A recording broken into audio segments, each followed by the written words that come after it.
Assalamualaikum warahmatullahi wabarakatuh. Kami dari kelompok 5, mata kuliah Politik Islam, akan mempresentasikan hasil diskusi kami.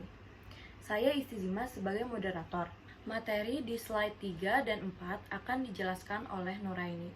Sistem politik Indonesia. Sistem politik di Indonesia merupakan kesatuan atau kolektivitas seperangkat struktur politik yang memiliki fungsi masing-masing yang bekerja untuk mencapai tujuan negara Indonesia, termasuk di dalamnya proses penentuan tujuan, upaya-upaya mewujudkan tujuan, pengambilan keputusan, seleksi, dan penyusunan skala prioritasnya. Tujuan sistem politik Indonesia termasuk dalam pembukaan Undang-Undang Dasar Negara Republik Indonesia tahun 1945. Fungsi input sistem politik Indonesia meliputi 1. Sosialisasi politik, 2. Rekrutmen politik, 3. Artikulasi kepentingan, 4. Agregasi kepentingan, 5. Komunikasi politik. Artikulasi kepentingan merupakan usaha yang dilakukan seseorang atau kelompok masyarakat agar kepentingan serta segala keinginannya dapat dipenuhi secara memuaskan. Agregasi kepentingan merupakan sebuah proses mengagregasikan kepentingan yang telah diartikulasikan oleh kelompok kepentingan, lembaga-lembaga atau organisasi-organisasi lainnya. Komunikasi politik mengacu pada cara sistem menyampaikan nilai-nilai dan informasi melalui berbagai struktur yang menyusun sistem politik. Komunikasi politik menjadi antara pemerintah dan masyarakat jika ada kebijakan pemerintah yang perlu disampaikan atau disosialisasikan kepada masyarakat yang tujuan kebijakan itu akan mendapat dukungan dari masyarakat.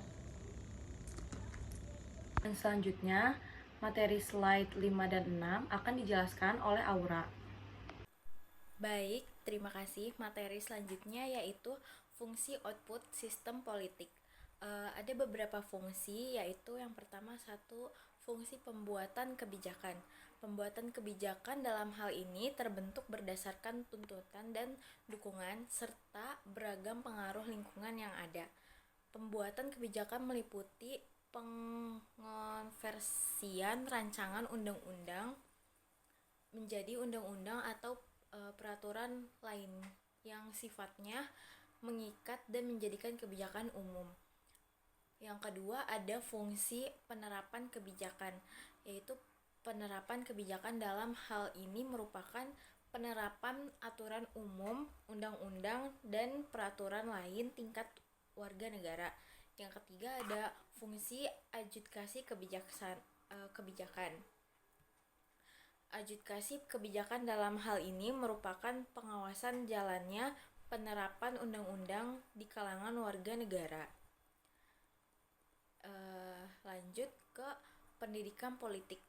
Usaha mempertahankan sistem yang sedang berlangsung sekaligus upaya pelestarian sistem nilai politik, yaitu politik budaya, ideologi, pola keyakinan sebagai proses mengaktifkan unsur-unsur dinamis yang ada pada diri manusia, yaitu sikap, perilaku, sistem berpikir, pandangan, unsur indriatif, dan unsur-unsur instingtif yang diarahkan pada suatu objek tertentu atau kondisi pelestarian agar objek tersebut dapat didekati.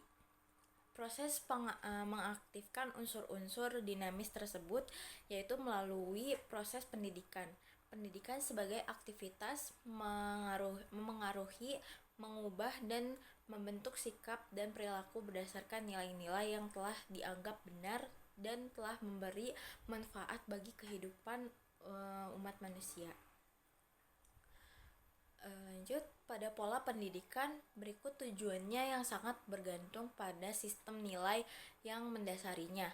Pola pendidikan pada negara-negara penganut sistem totaliter berbeda dengan pola pendidikan pada negara-negara penganut sistem demokrasi.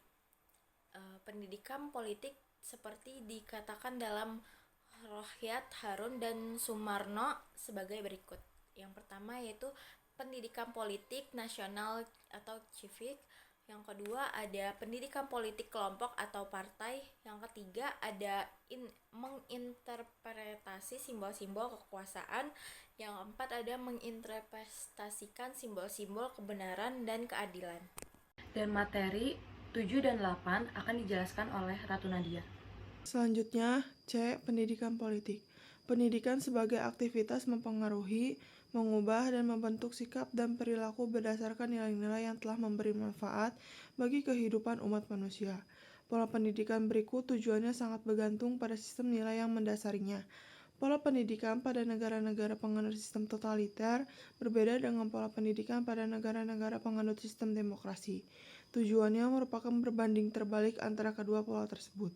Yang pertama, pendidikan politik nasional.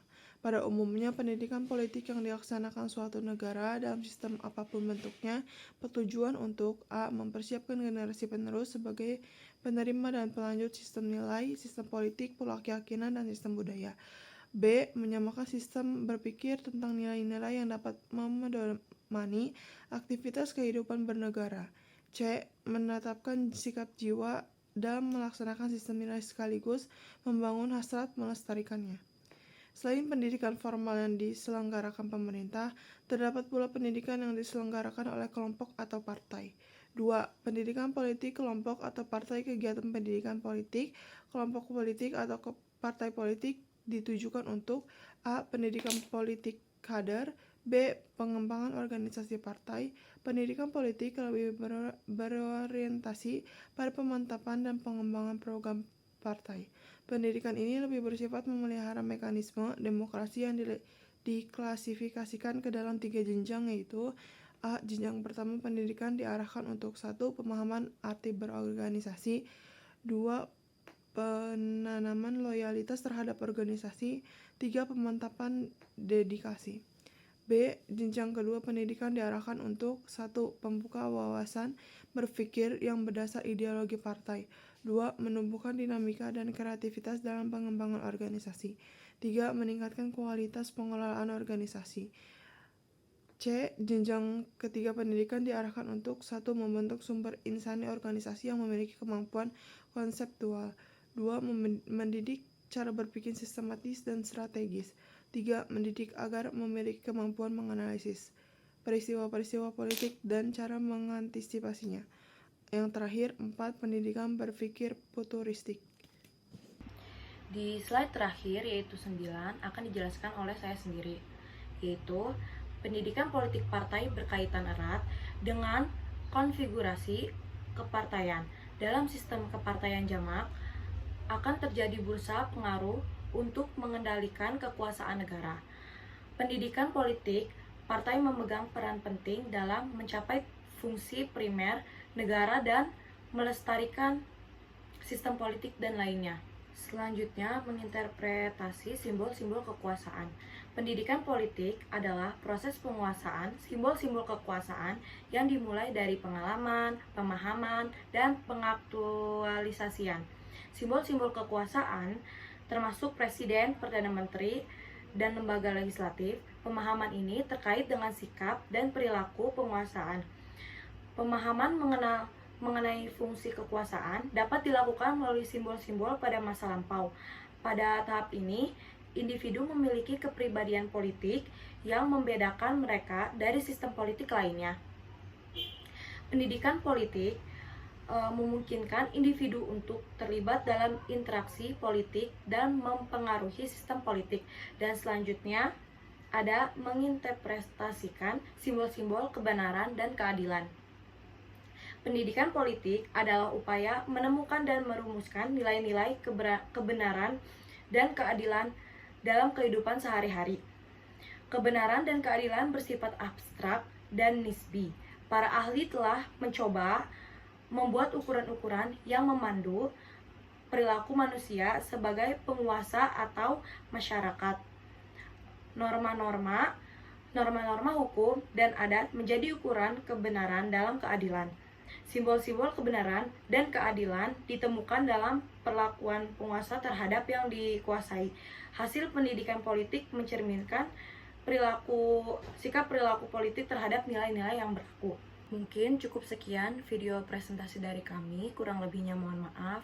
Wassalamualaikum warahmatullahi wabarakatuh.